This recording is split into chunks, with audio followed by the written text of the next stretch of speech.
지난 5일 스티브 잡스라는 사람이 죽었습니다. IT계의 천재라고 하는 천사를 받는 사람인데 7일 조용히 가족장으로 장례를 치렀다고 합니다. 며칠 전까지 신문과 방송에 그에 대한 어떤 찬사가 가득했다, 그렇게 볼 수가 있습니다. IT 업계의 혁명가였다, 그런 말도 어떤 사람들이 했고요. 이 사람이 사람들이 생각하는 방식을 새롭게 한 사람이다라는 찬사도 눈에 띄었습니다. 무엇보다도 그 삶이 이렇게 우리들에게 이렇게 감명으로 다가오는 것은 아마 스티브 잡스가 역전 인생이었기 때문일 것이다, 그렇게 저는 생각을 합니다. 사람은 태어날 때 미혼모에 의해서 태어나게 됩니다. 대학원생 학생들이 결혼을 앞두고 아이를 낳는데, 그 남자가 시리안 남자였기 때문에 아내 쪽에서 반대를 해서 결혼을 못합니다. 그래서 결국 아이를 결혼하지 않은 상태에서 출산을 하고 나중에는 결혼하는데요, 그 상태에서 생후 6개월 만에 아이를 다른 가정에 입양을 보냅니다. 그래서 태어날 때부터 이 아이는 사실은 좀 버려진 아이로 가슴에 상처를 가지고 성장을 하는데, 초등학교 시절 그렇기 때문에 비행소년으로 컸답니다. 그래서 선생님들이 얘를 똑똑한 아이인데 수업에 참석하지 않았기 때문에 어떻게 하면 수업에 참석하게 할 수 있을까, 사탕도 사주고 과자도 사줘야 달래서 수업에 참석하게 할 수 있었던 그런 시절을 보냈답니다.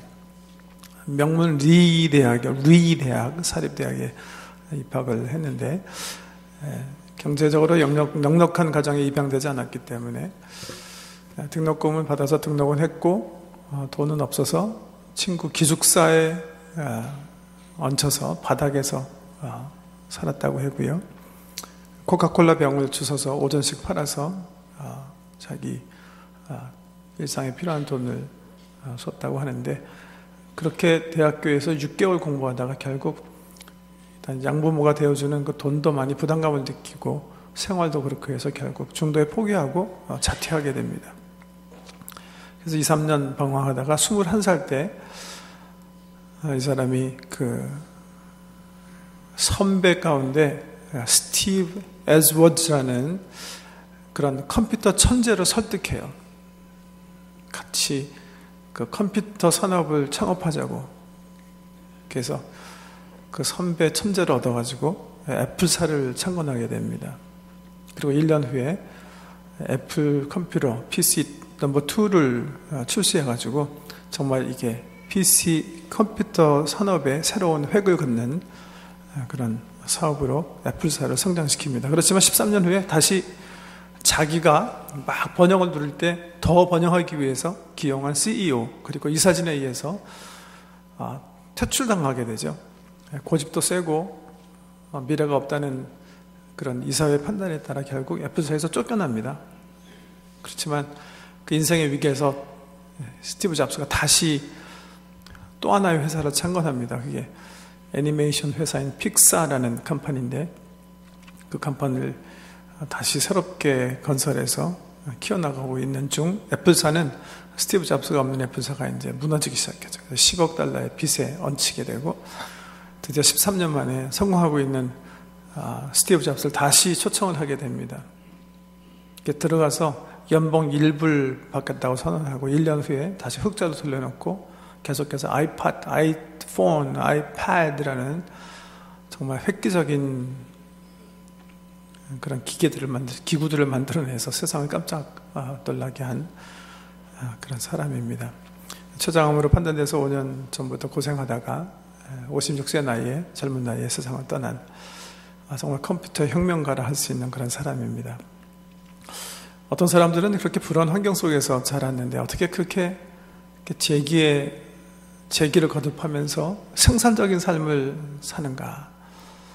사람을 연구하는 사람들 말에 의하면 이런 사람들은 공통적인 습관이 있다고 그러는데요, 그 중에서도 가장 뛰어난 거 하나 이렇게 집어내라고 그러면 사람을 공부하는 사람들은, 이 사람들은 거의 틀림없이 목적 지향적 형이다 이렇게 말을 합니다. 다른 여러 중요한 습관도 많은데 그 중에서도 가장 중요한 이분들의 특징은 목적지향적 형이다라는 그런 말입니다. 이게 무슨 말이냐면요, 사람들은 이렇게 두 가지 유형으로 나눌 수가 있는데, 현재를 보면서 미래가 어떻게 될지를 예측하며 사는 사람이 한 부류라면, 목적과 목표를 정확하게 해놓고 그 목표가 현재를 결정하게 하는 사람들이 있다는 겁니다. 두 개가 비슷한 것 같은데 아주 다른데요. 현재를 보면서, 현재를 살면서 내 미래가 이렇게 되겠구나 이렇게 사는 사람이 있는가 하면 10년, 20년 후 펼쳐질 내 삶, 내가 이루고 하는 그 목표를 정해놓고 오늘의 삶을 혁신해서 그 목표를 이루게 내 삶을 오늘 새롭게 결정하고 사는 사람이 있다는 거예요. 그게 두 가지 유형이라는데요. 일본의 유명한 그 컨설팅 회사의 연구에 의하면 주로 99%의 우리 사람들이요, 현재를 보면서 미래가 어떻게 펼쳐질지 예측하며 사는 사람이라면, 퍼센테이지로 하면 1% 정도 되는 사람들이 미래를 정하고 오늘의 역사를 새롭게 쓰면서 살아가는 사람들이다, 그렇게 얘기하고 있습니다. 그래서 실질적으로 그 1%의 사람들은 99%의 사람들이 잘 이해하지 못하는 그런 사람들이다, 그렇게 말들을 합니다. 오늘 본문에 젊은이 하나가 소개가 되어 있는데요, 사복음서의 이 젊은이의 이야기를 3복음서, 마태, 마가, 누가 공동으로 나오는데, 이 젊은이를 이렇게 조망해 보면 이 젊은이는 정말 이렇게 우리 세상 말로 하면 사이 삼고 싶은 그런 사람일 거예요. 젊고 젊은데 주변의 사람들이 부자다 그렇게 얘기할 수 있는 재물이 많은 사람이고, 또 다른 성경에 보면 이 사람이 높은 공직에 있는 사람입니다. 그런데 더 감사한 것은 이 사람이 양심적으로 사는 사람이에요. 예수님께서 너 계명 다 지켰냐 했을 때 자신 있게, 예, 저는 계명 다 지키며 삽니다. 그런 거 어렸을 때부터 계속 지키며 살았습니다. 그러니까 양심에 비춰볼 때 부끄러움이 없는, 도덕적이고 예의가 있고 정직하고, 그러면서도 부자고, 그러면서 좋은 직장을 얻고 있고, 그리고 젊습니다. 사람들이 이렇게 흠모할 만한 것들을 다 가지고 있는 그런 사람입니다. 근데 이 사람이요, 스스로 부족함을 느끼는 거예요. 뭔가 something is missing, 부족함을 느끼고 내가 이거를 채워야지 정말 참 삶을 사는 건데 생각하면서 찾은 게 예수님입니다. 예수님께서 예루살렘에 십자가 지시기 위해서 올라가시는데요, 그 예수님과 일행을 막아서면서 황토길에 무릎 꿇고 묻는 거예요. 선한 선생님, 제가 영생을 얻으려면 무엇을 해야 합니까? 영생이라는 토픽을 꺼냈지만 마치 니고데모처럼 그 영생의 문제를 가지고 밤을 찾았지만, 사실 영생이라는 문제는 이들에게 있어서는 정말 loaded question, 많은 것을 내포한 의미를 가지고 있는 그런 퀘스천이에요. 선생님, 내가 어떻게 살아야 합니까? 내가 어떻게 살아야 정말 삶다운 삶을 사는 겁니까? 어떻게 산 것이 가장 의미로운 삶입니까? 지금 세상적으로 보면 다 가지고 있는 이 젊은이가요, 주님께 나와서 묻는 거예요. 내가 다 가졌는데도 뭔가 부족함을 느끼는데, 그 부족함이 뭔지 제가 알기 원하고 그 부족함을 정말 채우기 원합니다. 그것이 뭔지 나에게 일러주십시오. 주님께 이렇게 얘기하는 거예요. 그래서 주님과 대화를 시작하는데요, 우리 주님의 대답의 핵심이 21절입니다. 이렇게 얘기하시죠. 예수께서 이르시되 내가 온전하고자 할진대 가서 내 소유를 팔아 가난한 자들에게 주라. 그리하면 하늘에서 보화가 내게 있으리라. 그리고 와서 나를 따르라 하시니. 네가 정말 부족한 것을 느끼고 정말 채워지기 원하면, 정말 의미 있는 삶을 살기 원하면 내가 해야 될 게 있다. 내가 추구하고 있었던 그 보화를 추구하지 말고 하늘의 보화를 추구해라. 하늘의 보화를 추구해라. 더 영원한 그것을 추구해라. 그리고 나를 쫓아라. 지금 영원한 생명을 이렇게 손에 쥐신 그 영광스러운 주님이요, 이 젊은이를 초청하시는 거예요. 기회를 얻은 거예요. 찾았기 때문에 기회를 얻은 거예요. 맞다 네 말이. 네가 추구하던 재물, 명예, 쾌락, 젊음, 이 속에 참 의미가 있지 않다. 그 의미는 내가 줄 수 있는 것이다. 그 의미는 영원한 데 있다. 천국에 있는 것이니까 맞다. 이것을 내가 너에게 선물로 줄 테니까 자, 이것이다. 하늘의 보화를 바라고 너는 나를 쫓아라. 그 영광스러운 주님이요, 그 소문에만 듣던 주님이 이 젊은이를 초청하는 거예요. 이 젊은이가 기회를 얻은 거예요. 베드로처럼, 요한처럼, 야고보처럼, 바울 선생님처럼 영광의 주님을 따라서 정말 가치 있는 삶을 살 수 있는 그런 귀한 기회를 이 젊은이가 얻게 된 겁니다. 근데 이 젊은이가 잡습니까? 잡지 못했다는 거예요. 그게 우리 복음서, 3복음서가 우리에게 소개해주고 있는 내용입니다. 꿈, 정말 가치 있는 목표를 줄 수 있는 그 생명 되신 주님, 그 주님의 거룩한 초청을 받았는데, 그런데 고민해요, 이 청년이.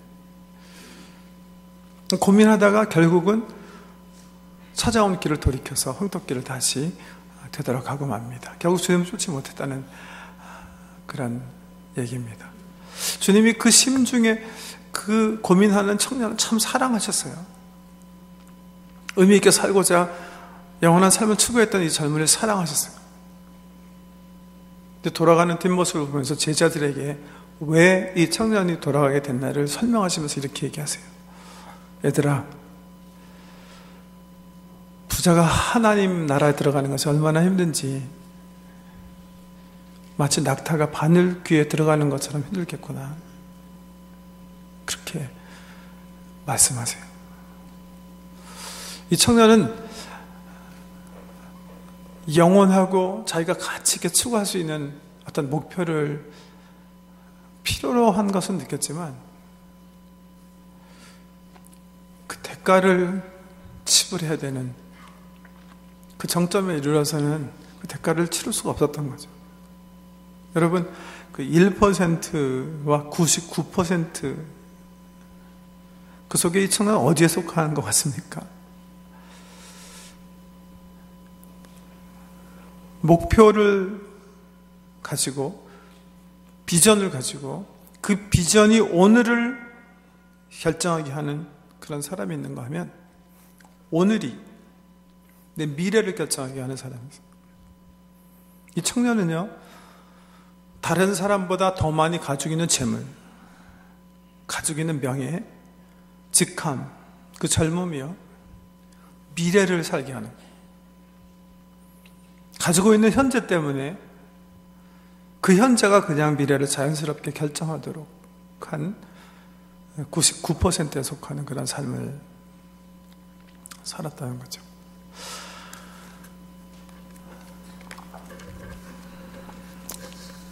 두 가지 교훈 우리가 얻을 수 있다고 생각하는데, 첫 번째는요, 여러분, 우리가 추구하는 목표들 가운데는 진정으로 목적 가치를 가진 그런 목적이 있고요, 수단 가치를 가진 그런 가치들이 있어요. 수단 가치와 목적 가치, 이 두 개를 잘 분별하셔야 됩니다. 하나님께서 세상에 지은 모든 것이 선합니다. 가치가 있습니다. 성욕도 가치가 있고, 물욕도 가치가 있고, 명예욕도 가치가 있고, 돈도 가치가 있고, 빵도 가치가 있고, 직임도 가치가 있습니다. 성경은 결코 무슨 금욕을 말하거나 탈욕을 말하거나 하지 않습니다. 하나님께서 만드신 게 다 선한 거예요. 더 귀한 거예요. 그런데 그것들이 가지고 있는 가치를 잘 설정하는 게 중요하다는 거예요.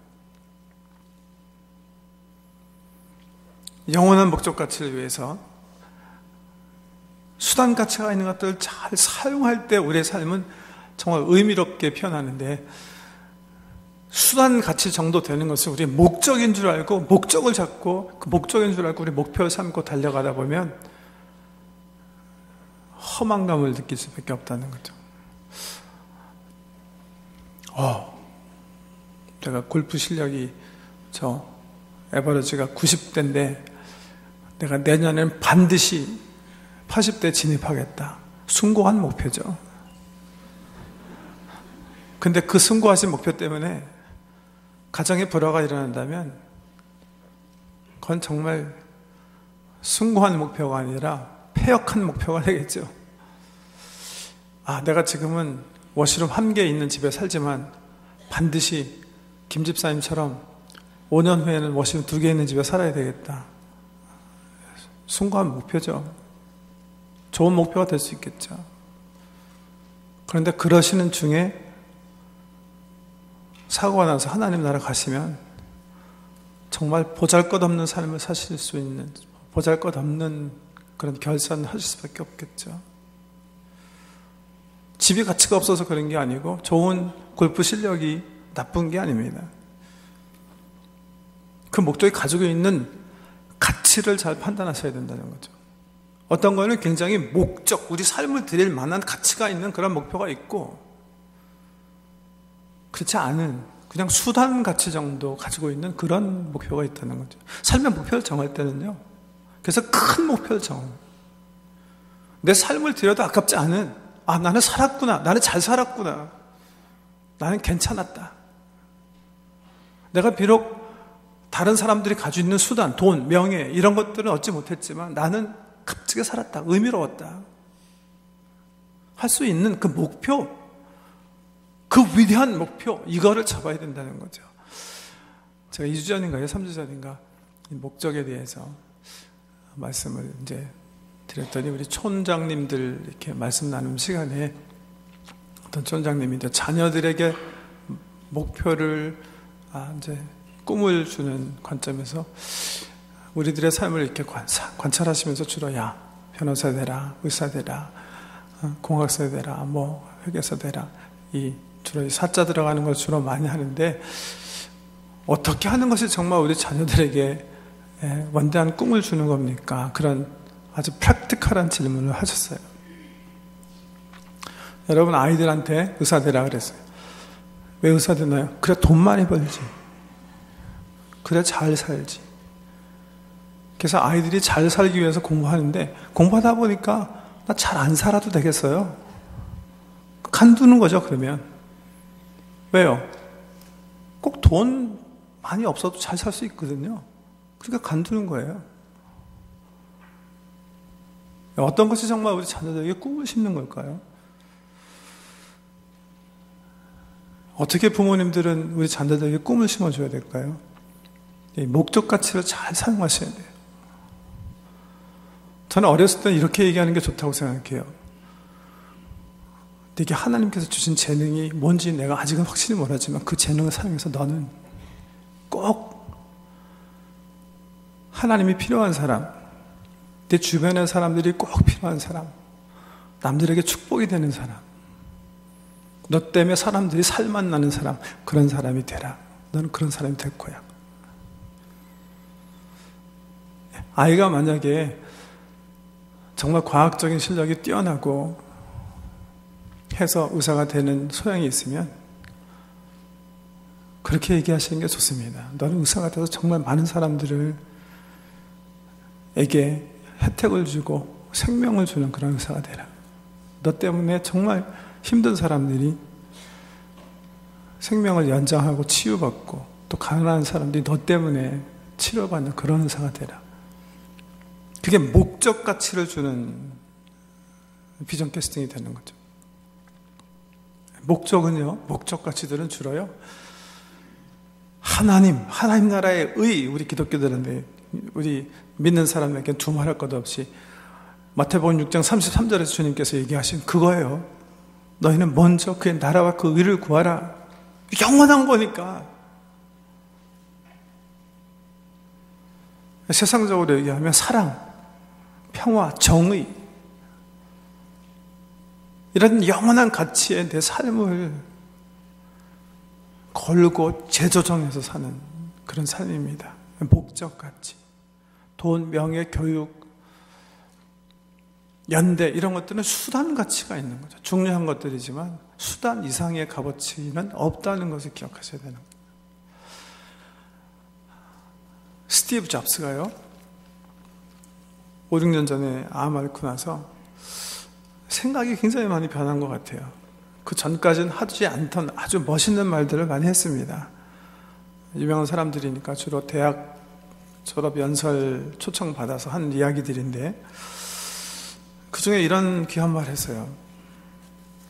The fact that I will be dead soon is the most important tool that I ever encountered to help me make a big choice in my life. 곧 죽을지도 모른다는 사실을 명심하는 것이 인생의 중요한 순간마다 저에게는 커다란 도움이 됐습니다. 이런 말 했고요. Death is very likely a single best invention of life. All external expectation, all pride, all fear of embarrassment and failure, these things all fall away in the face of death, leaving only truly important. 죽음은 삶이 만든 최고의 발명품입니다. 다른 사람들의 기대, 자부심, 불필요한 두려움 등등은 죽음 앞에서 모두 녹아 없어지고 진짜 내가 추구해야 할 중요한 것들만 남게 하기 때문입니다.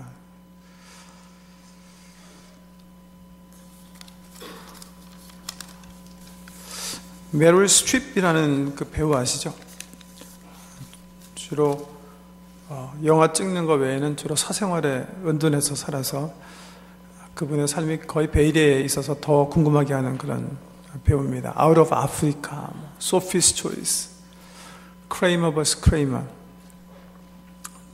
등등 아주 중요한 영화를 통해서 아카데미 주연 배우상도 획득하고 여러 이 베스트 픽처에 캐스트되는 영광을 누리는 그런 여배우인데요. 이 사람이 콜롬비아 유니버시티 그래주에이션 스피치에서 참 의미 있는 이런 말을 했어요. 혹시 화면에 있나요? 준비됐나요? 한번 보세요. I know I was invited. 문법적으로는요, 이게 그냥 연설문이라 문법적으로 좀 그렇습니다. I know I was invited here because of that. How famous I am. How many awards I have won. And while I am overwhelmingly proud of the work that, believe me, I did not do on my own, I can assure you that awards have very little bearing on my own personal happiness, my own sense of well-being, and purpose in the world. That comes from studying the world feelingly, with empathy in my work. It comes from staying alert and alive and involved in the lives of the people that I love and the people in the wider world who need my help. 멋진 말인데요. 제가 여러분 앞에 서서 연설하는 영광을 누리게 된 이유는 물론 제가 유명하기 때문입니다. 제가 받은 수많은 상들, 물론 제가 혼자 힘으로 얻은 상들이 아니지만 저는 그 상들과 제가 이룬 일들을 자랑스럽게 생각하는 것도 사실입니다.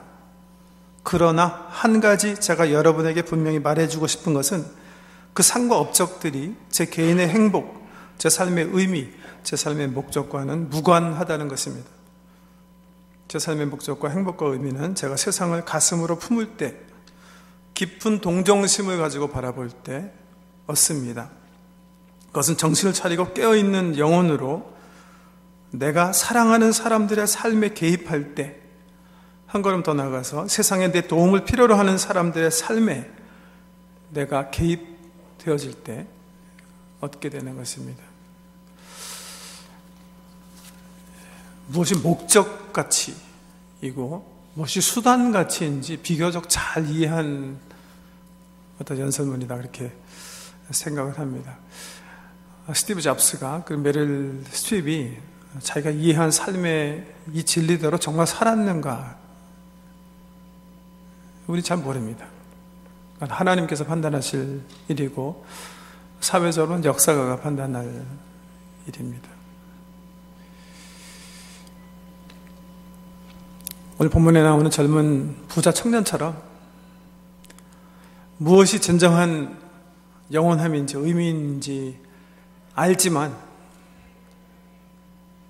그 미래가, 그 비전이 나를 설계하지 않고 그냥 내가 가지고 있는 현재가 나를 설계하도록 고민하다가 그냥 우리가 그렇게 살 수가 있고요. 목숨을 얻고자 하면 잃을 것이고 잃고자 하면 얻을 것이다. 주님의 말씀처럼 얻고자 하는 내 삶의 목표, 비전, 영원하는 것,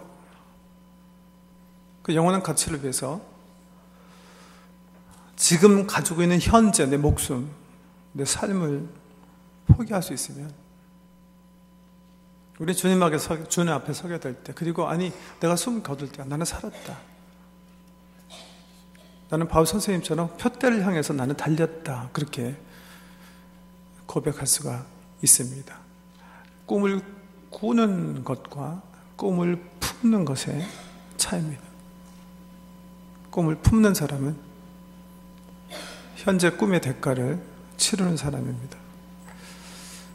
한 번밖에 없는 귀한 일생, 의미 있게 주신 꿈, 깨달은 꿈을 향해 나아가시는 성도님 되시길 주의 이름으로 축복합니다. 기도하십시다. 주님, 우리가 무엇을 위해 살아야 되는지 이미 주님을 통해서 깨달음에도 불구하고 이 부자 청년처럼 현재 묶여 현재가 그냥 내 미래가 되도록 살고 있지는 않는지 말씀 앞에서 생각해 보지 않을 수가 없습니다. 주님, 용기를 북돋아 주시기 원합니다. 영원한 가치, 의미 있는 것들을 향해서 내 삶을 새롭게 정리하고 확실한 목표를 가지고 내가 주님 앞에 설 때, 그리고 숨을 거둘 때, 나는 살았다, 잘 살았다,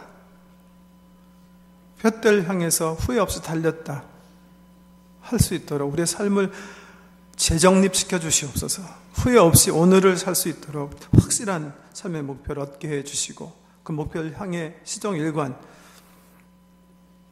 대가를 치불하며 삶을 지혜롭게 건설하는 우리 한 사람 한 사람 되도록 은혜 베풀어 주시옵소서. 예수님 이름으로 기도드립니다.